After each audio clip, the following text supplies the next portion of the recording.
कांदा आणि मक्याच्या दरामध्ये दररोज घसरण होत असल्या कारणाने कांदा उत्पादक आणि मका उत्पादक शेतकरी जे तर ते आक्रमक झालेले आहेत. आपण पाहू शकतात का चांदवड येथील बाजार समितीच्या आवारामध्ये या ठिकाणी सर्व शेतकरी जे तर या ठिकाणी आमरण उपोषण सुरू केलेलं आहे आणि एकंदरीत या अगोदर त्यांनी बाजार समितीच्या आवारात जात शेतकऱ्यांना आवाहन केलंय की आपण या ठिकाणी सामील व्हा आणि एक मोठं आंदोलन उभं करायचं आहे.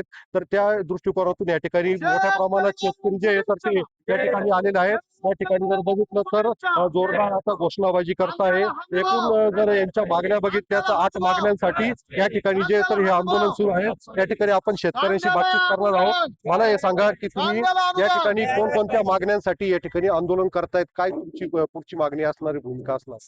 चांदवड तालुक्यातले सर्व शेतकरी आणि प्रमुख नेतेगण आज या ठिकाणी उपोषणाला बसलेले आहे. याचं कारण असं की गेली वर्षभरामध्ये कांद्याला कुठल्याही प्रकारे योग्य असा दर मिळाला नाही. मकाला कुठल्याही पद्धतीने योग्य दर मिळाला नाही. आज जर आपण बघितलं की कांद्याचं एकरी उत्पन्न या ठिकाणी अंदाजे 60 ते 70 हजार रुपये 60 ते 70 हजार रुपये खर्च येतो आणि कुठल्याही परिस्थितीमध्ये कांद्याला आज जर एकरी उत्पन्न जर बघितलं तर आपण त्या ठिकाणी अवघं 70-80 हजार रुपये त्या ठिकाणी शेतकऱ्याच्या हातात मिळतात. उदाहरणार्थ त्यामुळे शेतकरी तोट्यात चालली, शेती तोट्यात चालली. म्हणून कांद्याला अनुदान मिळावं यासाठी शेतकऱ्यांचं या ठिकाणी उपोषण आहे. कांद्याला हमीभाव मिळावा यासाठी शेतकऱ्यांचं उपोषण आहे. मकाचे दर जे घसरले आहेत ते पुन्हा पूर्ववत व्हावे यासाठी आंदोलन आहे.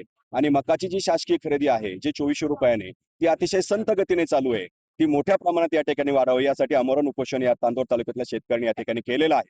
आणि शासनाने दखल घेतली नाही. हे आंदोलन भविष्यामध्ये वेगवेगळ्या मार्गाने पुढे चालूच राहील. ही खऱ्या अर्थानं शेतकऱ्यांची या ठिकाणी ठाम भूमिका आहे.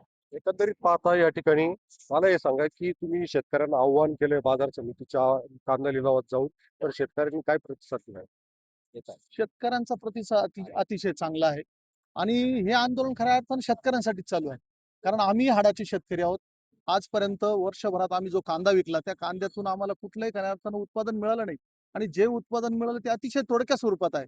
कारण आमचा जो खर्च झालेला आहे कांद्याला एकरी कमीत कमी 60 ते 70 हजार रुपये खर्च येतोय आणि आज शेतकऱ्यांच्या पदरात काय पडतंय तुम्ही लक्षात घ्या.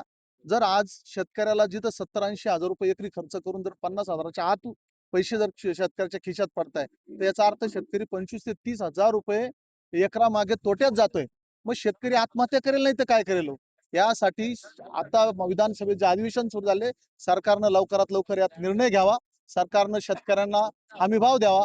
हमीभाव जर देत नसाल तर तुम्ही अनुदान कमीत कमी क्विंटलला 1500 रुपये अनुदान हे दिलं पाहिजे, ही आमची मागणी आहे.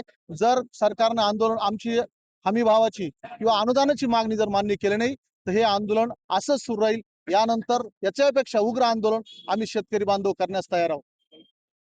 एकंदरीत पाहता या 8 मागण्या जर मान्य नाही झाल्या तर यापेक्षाही तीव्र आंदोलन करण्याचा इशारा जो आहे तर तो या ठिकाणी हे आंदोलनकर्त्यांनी दिलेला आहे. उमेश पारिक, TV9 मराठी, चांदवड, नाशिक.